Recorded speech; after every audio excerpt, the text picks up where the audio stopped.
Ladies and gentleweebs, my fellow flames of amethyst, welcome back to another Wuthering Waves video. My name is the Amethyst Abrams, and today I am joined with Captain Cabinets. How you doing? How you doing, Cap? Hello Amethyst. Hello, Fred, Brent. Hello, Fred. Hello, bestie.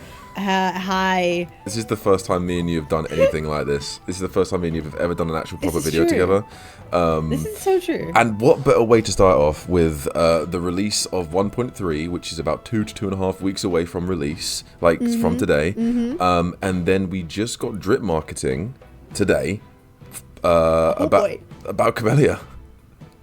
Spicy girl. The spicy girl is here. Spicy goru.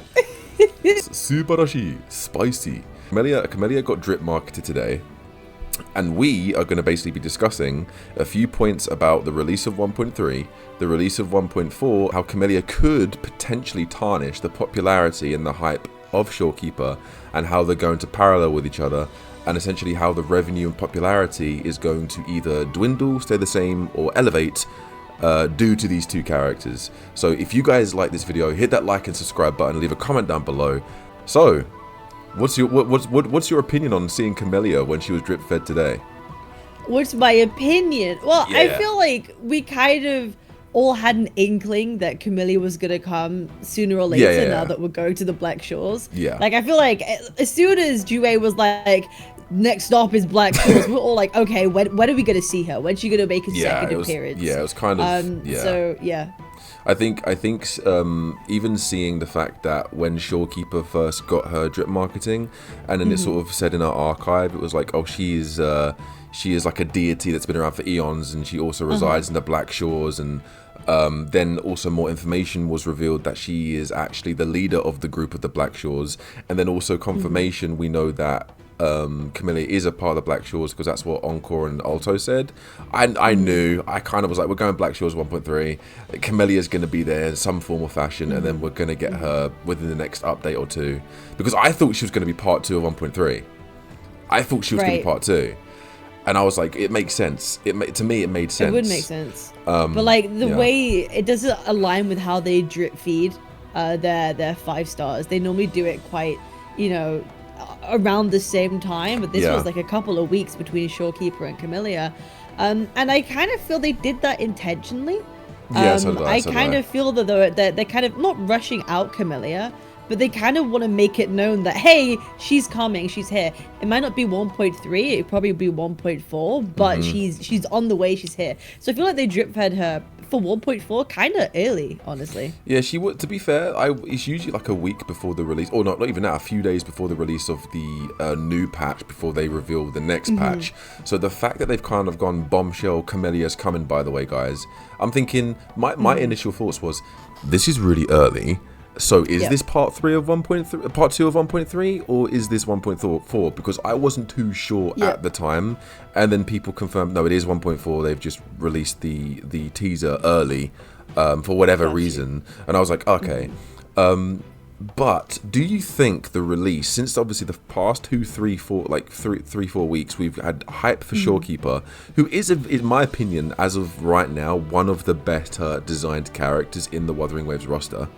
And also she looks really, really cool. Her lore seems really, really cool, and popularity's been rising. But do you think the release or the announcement of Camellya is going to tarnish Camellya's release? Because I think it could do. I think it could, because Camellya is one of the big 3 anticipated characters of Wuthering Waves. We've got Camellya, Geshu Lin, and Scar. Those 3 are the big 3 titans of this game that people wanted most. And we're obviously going to get Scar and Geshu down the road, but the fact that they've gone, here you go, here's one of the big 3 shortly after Shorekeeper, I'm not too sure if it's going to tarnish Shorekeeper's release. So what I mean is, I think it's going to potentially... People were obviously excited for Shorekeeper. People were like, oh wow, she looks amazing, I'm looking forward to this character, I want to summon for this character.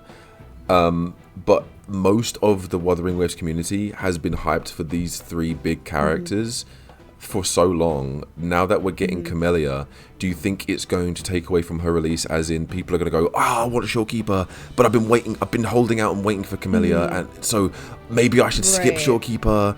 So are you going by like people are less likely to pull a Shorekeeper? Yeah, exactly. Is that what you're that's exactly what I'm saying. That's exactly what I'm saying. Okay. I think honestly, maybe, probably, because Camellya has been the waifu of the game, right? She's been the one people have been most looking forward to. Yeah. But at the end of the day, once we see more drip marketing about Shorekeeper's kit, what she's about, what she looks like, and her trailer, we all full well know that trailers can completely sway people's opinions. Yeah. So I'll be real, it's the gacha community. If people see a waifu that they really like and they really want, they'll get it anyway. So we'll definitely see some people maybe skip Shorekeeper now for Camellya. But let's not forget also that we don't know how long 1.3 or 1.4 is going to be.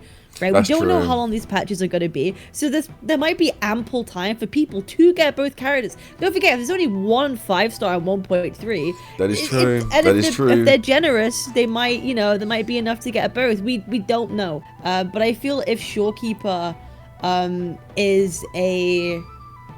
Oh my god, what's it called? If Shorekeeper ends up being like a healer or a really like base support, which I feel we desperately need right now in Wuthering Waves, because we've had Shang Liao, we've had Chang Li, we've had Jinshi. Who was before that? Oh my god, I can't even remember. Yinlin. We've not had a 5-star like actual dedicated support yet, and I feel it's time. And if Shorekeeper is that, then we're gonna see a lot of people getting it purely because for meta reasons, right? Just because. And do you know who likes? Do you know who likes meta? Whales. Whales like meta, so they will be the ones forking out the big bucks to get Shorekeeper. If they end up being this really busted support, that's what all the big money's gonna be coming from. All these people. The power of waifu is obviously strong in these kinds of games, but the fact that people have been actually asking for a support healer, and maybe she is, maybe she isn't, but if she is, I do agree that people are going to summon for her. If she's not, I'm going to be pissed off because I have so many DPS characters now in my roster, and I have... Wait, is she dead? Is she dead? Kill them before they kill me. You know what I mean? That's been my philosophy with all this. I don't want to use her. So please, I want a healer. Give it to me. Give me the healer, Kuro. I understand, because I think people are ready to get the fuck off of using Verena. I think people are over it because some people still don't have it though. That's the thing. Well, they've had to use their free 5-star thing on Verena, but they might not have wanted to. It's like, don't give a shit about that character. That character can just piss off. Like, I don't give a shit about Verena. No. They're one of the most fucking irrelevant characters in the fucking game. the daisy picking freak. I hate that. She's a fucking florist. Who gives a shit? Who gives a shit? It's like, want me to pick you some flowers? No, fucking heal my characters, you dickhead. Like, just... What are you gonna do? Throw flowers in the enemy's eyes to blind them? Like, well, fucking done, Verena. Jesus. Verena, use pollen attack. Like, what's that gonna fucking... She makes their allergies flare up. She gives the enemies hay fever. She gives them allergies. She gives them fucking allergies. Her ultimate, she just gives them hives. Got any allergies? You're about to.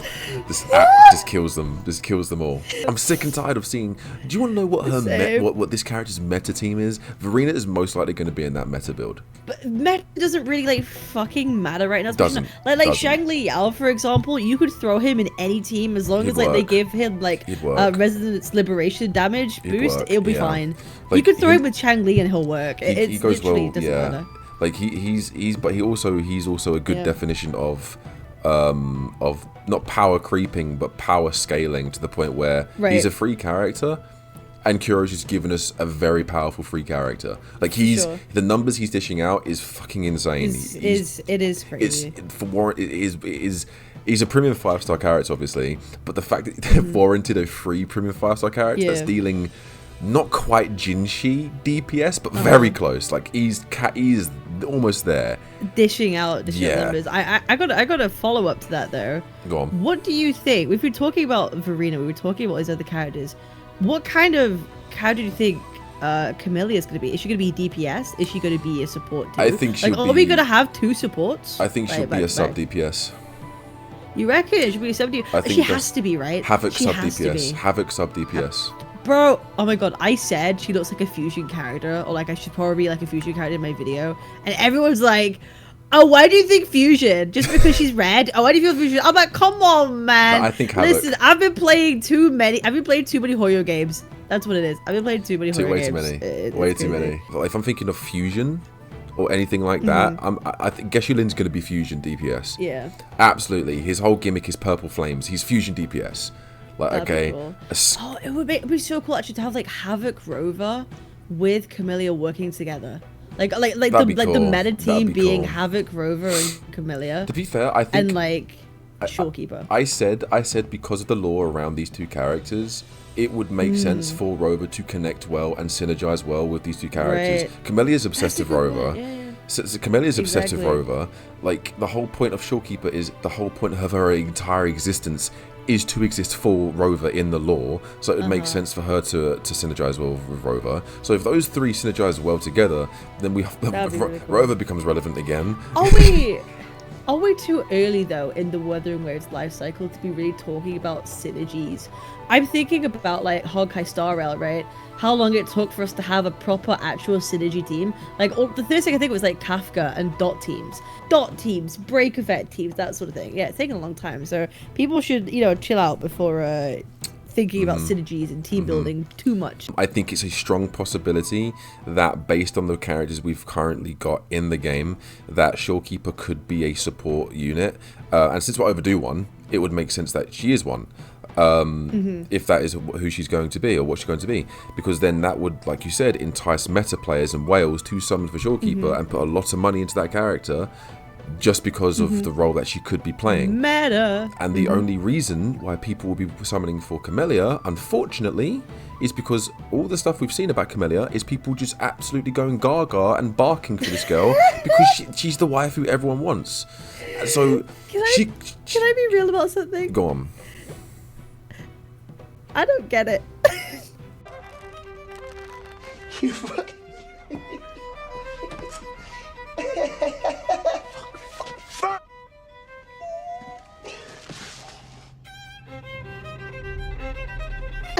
I don't get it.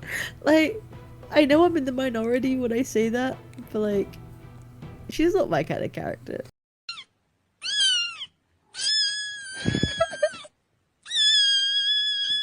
I think she looks cool, and maybe her animations and her gameplay will look amazing. Like you said, trailers have a big attraction effect. I feel like they're gonna do what they did to Camellya, like what Honkai did to Sparkle. Like, just give her the most based, like insane, like she's crazy, insane. Like, make her seem like she's nuts. Yeah, with this whole like they're gonna put a lot of they're gonna put a lot of time, money, and work into that character specifically to get a good result for the players. And I think that's also one of the reasons why they've dropped the drip marketing as early as it is, just to build hype for the Black Shores and to build hype for Camellya, because even though they released it 2 weeks early, like they just dripped like 2 weeks early, that was what they usually would for drip marketing. I think it was a tactical strategic play. Whether or not it's a double-edged sword and whether or not it's going to hinder Shorekeeper, I don't think they give a shit, because they know when Camellya comes out, it will be a payday for them. It might be hindering like Shorekeeper's overall numbers, but it's not hindering Kuro Games. They're getting money either way. Either way, they're getting money either way. It's a win-win. Even if it affects the gacha revenue report, who cares? Who cares? Like, they're still gonna be the ones making the money from both of them anyway. So. Yeah, I mean, I do believe with the release of 1.3 and now 1.4, it's definitely going to bring a whole lot of popularity to the game. It's going to elevate numbers. It's guaranteed. Like, numbers, I think it's going to elevate more than it was last time. We might see that initial spike for 1.3, and if it's good, if the patch 1.3 is good, then there's going to be a bigger spike for 1.4 before people go to. Before we go to maybe like 2.0, because that's been a thing being floating around. 1.3 before, then we go straight to 2.0. If that's the case, then I just really hope that it works and it pays off and they get their timings right. Because I've just not been happy with Kuro timings at all for any of their releases and patches. Kuro timings, I think they're still getting their bearings because obviously they've got Punishing Grey Raven, which has its own niche following and has its own niche fan base, right? This is their biggest project, and I think they've taken inspiration and ideas about drip marketing from so many different things to try and get it right. And I think they're trying to try too many things too quickly when they need to find their perfect balance of I wish they marketed more though. Like you say this, that they're trying different things. What else are they doing? Can I be so real? Like whether it's if you want more people to play your game global, okay, market more global. Your drip marketing, they expect the global community to market for them. They expect content creators to market for them by making videos. The problem. They expect people to share it on Twitter, and they're not like being active enough in engaging the audience and getting them to share and to putting it in eyes in the places they should. If 1.3 is going to be this really big thing to build up Black Shores, where's the marketing? Where's the push? Where's the anything? I really don't understand. They did so well. The build up to the release, they had the tour across the entirety of the US. They were releasing trailers, they were releasing more and more information. When the release happened, they were just doing so much for the community. Granted, it was damage control. Yeah, damage control, of course, but they were just doing so much, just throwing so much in there to go, fuck, shit, okay, we need to just do this now, just do it, hit that red button, hit that emergency button, go. Yeah.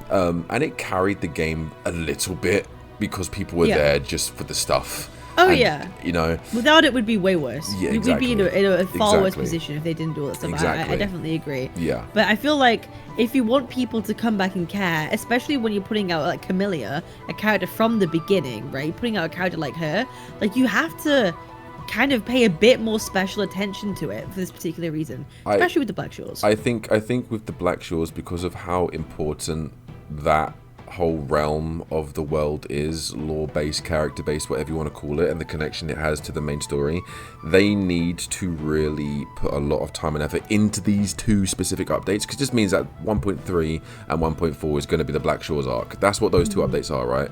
We're going to see Camellya in 1.3 show up. We're going to have lore surrounding what the Black Shores is, who Shorekeeper is, what Camellya is probably up to, and how it has anything to do with Rover.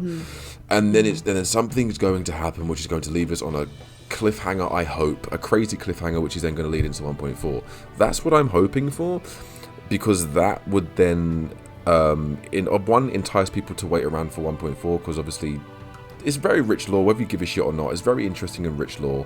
The characters are actually well designed for the most part, but I don't want them to be fucking bland, boring, and I don't want it to be a bloody yap fest of a patch. Granted, it's a very lore heavy patch, of course it will be, but it's a very important patch these next two patches are crucial for Kuro Games and Wuthering Waves. These two are crucial. If 1.3 is just, if 1.3 is like, yeah, it's decent, it's a good patch, then they need to do a home run with 1.4. But after 1.2, like people often say 1.2 is kind of like a dead patch. I don't think it's a dead patch. I think it's a filler patch. It's a necessary It has an event. I quite liked it. I enjoyed the quest line, to be honest. Yeah. But it's not like you say. It's not like lore intensive for the actual world building, which is fine. I don't mind that. The actual quest was fine. But they have to come back strong now. Exactly. Like it's been time. Now 1.3 is here. Let's get to work. Let's actually have some movement going on here. I really hope, if we're going to be seeing the Black Shores, I really hope that they do good on the environment, and I really hope we actually get to explore it through the actual quests itself. That's one of my main gripes about 1.1. Like all of Mount Firmament questline happened underground in the mountain, not like actually exploring the outside for the main quest. I really hope we go to the Black Shores. I really hope we actually get to explore the environment that we've been brought in, and I hope we get to meet Camellya and all the other Black Shores, Encore, Alto, new people here. We're going to be introduced to new characters. I think here's the thing: it's Black Shores is not just a place; it's an organization with loads of different members. We're not only going to see Camellya again. We're not only going to see Alto and Encore again. We're also getting Encore's story quest, like her companion quest, which I'm actually quite intrigued about, because I think she's quite a cool character for what she is. But also we're being introduced to Shorekeeper, and I guarantee there's going to be other members of the Black Shores that are going to be playable characters in the future. We're going to be it'll be stupid if we don't. That's they've dropped the ball there, because this is such a pivotal moment. They could release like they're under a microscope, and if 1.3 ends up not being, even if it's mid, people are going to criticize it, right? Because they've waited so long that it's got one of their favorite characters coming into it. It's going to be scrutinized, so I really hope they take heed. One thing that I think people will need to also remember, because I've seen a few people forget and go, oh, Wuthering Waves, like once you've done all the stuff you need to work, it's a gacha game, brother. I know it feels different, because I think it does have a different, like the way Wuthering Waves is, and the way the traversal is, and the way the world is. It feels a little bit more than your average gacha game, but it's a gacha game. They're not going to give you an entirely full fucking story in one patch. I'm sorry, that's just not the way it's going to. It's not the way it works. Oh no, my $1 million companies! No, they're never going to give us good full stories for our money. Oh no! How could they? No! Oh no! Not from $1 million companies. Oh no! They'll never do it for us. Natlan's a war country in ruin, and the fire icon are fucking unhinged. What do we get? Nothing. I was gonna say a controversial comment, but I'm gonna refrain. Go for it. I'm gonna be a good girl. No, I'm gonna be a good girl. No, I'm gonna be a good girl. I'll cut it out if you don't want it in there, but just say it. No, that's fine. Say it. Say it. No, because people are gonna be like, "Oh, we just had one," but I want more dudes in Woowa. So do I. Like even 4 stars. There's too many women, and I'm saying that. I'm saying that because I know we've had 2. But no, listen. But like we had Jiang in 1.0 alongside Yinlin. Okay, one guy, one girl. 1.1 was Jinshi and Yinlin and Changli. Okay, yep. Changli is a waifu character. People loved Changli. Jinshi was a different kind of wife character. She's like the kind, innocent girlfriend character. Then you've got Changli. She's a little bit more mature. Yeah, you know what I mean. And then we've had 1.2 where we had one guy character which was for free, and then we had Zhuzhe. We're now getting Shorekeeper and Yoo-hoo Woohoo, however the fuck you pronounce her name. That's another 2 female characters. Whether or not she's a fucking girl, like little girl, or like she's like a fucking lolly, whatever the fuck. She is a fucking female. Okay, and then we're getting Camellya. Yeah, where are the men? Like, do you know what I mean? Like, so it's like that's not really controversial. That's just what you've visually seen. There's a lot more waifu and female characters than men, and there's a little bit of a lacking of that. And we do need more male characters. Give me Scar and Geshulin in the same patch. Yep. In the same patch. In the same Bro, that's patch. gonna be crazy. I would actually be crazy. Scar isn't gonna be a playable character for a long time. Like, not until he's no longer a villain. Have you seen the drama with Scar? No. Because Camellya got announced, like, on Instagram or something, or TikTok, one of the platforms. And all the comments were like, well, someone's at least screenshotted it to make it look like it was. Going like, where's Scar? Where's Scar? Where's Scar? People are going, can these people like shut the fuck up? Like, he's not going to be here for ages. You're making the game like unbearable. It's holy shit. I'm going to say this right now, and I think everyone watching needs to understand this, because I'm going to say this as blunt but as kind as I possibly can. Scar isn't fucking coming anytime soon. Get that thought out of your fucking skull. He's not going to be here for at least another 4, 5, 6 patches if you're lucky. We're about to hit 1.3, 1.4. Then if rumors are true, if the grapevine is speaking facts, we're going to 2.0, which I don't think Scar... It would make sense for Scar to be a headline unit because it's a big update. It would make sense.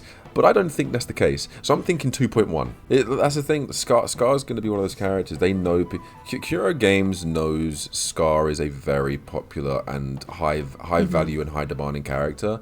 But they're not going to give away their trump card like that. Like, I'm sorry. Like, they're not going to give away one of their biggest money-making characters. Because he will be one of their, if not their biggest money-making characters. They're not going to go, oh, in the next couple of patches, Scar's going to... No. They're going to save it for a big event or a big climax of an update, and then probably the patch after that, they'll give you Scar, or they'll most likely be Scar. And then I'm never pulling for a character again. I will S6 him. I'm saving because I want to S6 Geshulin when he comes out. No, I don't care. I don't care. Like I think everyone in my comments always goes, "Where's General Geshu?" Because everyone knows I'm gonna get fucking, I'm gonna get triggered because it's like I don't fucking know. It's good. The thing is, I've wasted all my pulls. I spent my pulls getting Shang Liao's weapon. I have no pulls left now, so I'm starting again. I was like, oh, I will get Shang Li. I got Shang Li. Oh, I won't get Shang Liao's weapon. I got his weapon, so I have nothing. Doggy doo doo. That sounds like a bit of a skill issue. It is a bit of a skill issue, I'll be real. I think the whole point of this is the fact that we've now got Camellya announced. People are raving. People are happy about it. I've seen all these crazy comments about it. People are barking. People are saying I'm going to sit down and do whatever she wants me to. I've seen people saying mating calls. I've seen so many different comments. Mating press. Like, please, Camellya, I'll take you backwards, upside down. Please. These two updates, if they're done correctly, is going to elevate Wuthering Waves' popularity, and it's going to elevate their numbers. But also, I was saying this in a previous video, there is a Japanese event where Wuthering Waves is also going to be one of the headlining games at the end of the month. I think the one Ryuku Sensei is going to it. And I believe they're going to announce the release date of the PlayStation version of the game. That's what I think. And if that's the case, and it happens within 1.3 and 1.4, but either of these updates are a perfect time to do it because these two updates are crucial. I think Wuthering Waves' future is bright depending on the next two updates. They gotta nail it. They've got lightning in the bottle right now. They're gonna get the old people who played back, you know, the 1.0s, get them back in, market to a wider audience of the people who already. They need to market outside of their current demographic. There's no point in marketing to the people who already play the game, right? They need to market to people who don't. And if they do that, I think we could see success with both Camellya and with Shorekeeper. So I'm excited for Wuthering Waves' future. I don't think it's dead. I never claimed it to be. I'm pretty stoked about it. They need to execute these next two updates with extreme prejudice and success, and then I think we're going to see a potential rise in popularity numbers and just an overall positive increase in Wuthering Waves, and I think that will be a good start, a good proper start coming towards the end of Wuthering Waves' first year going into 2025. But yeah, thank you so much, Kat, for joining me. I will speak to you guys later. If you've enjoyed this video and want more videos like this, hit that like and subscribe button and leave a comment down below. No! Like the video, subscribe now! What are you doing? Stop playing with your wiener! Subscribe to Amethyst Abrams now! If you don't fucking subscribe right now, I will subtract 4 inches of your pee-pee. Subscribe! 4 inches of your pee-pee. Do you understand me? Subscribe right now. I'll see you guys in the next one.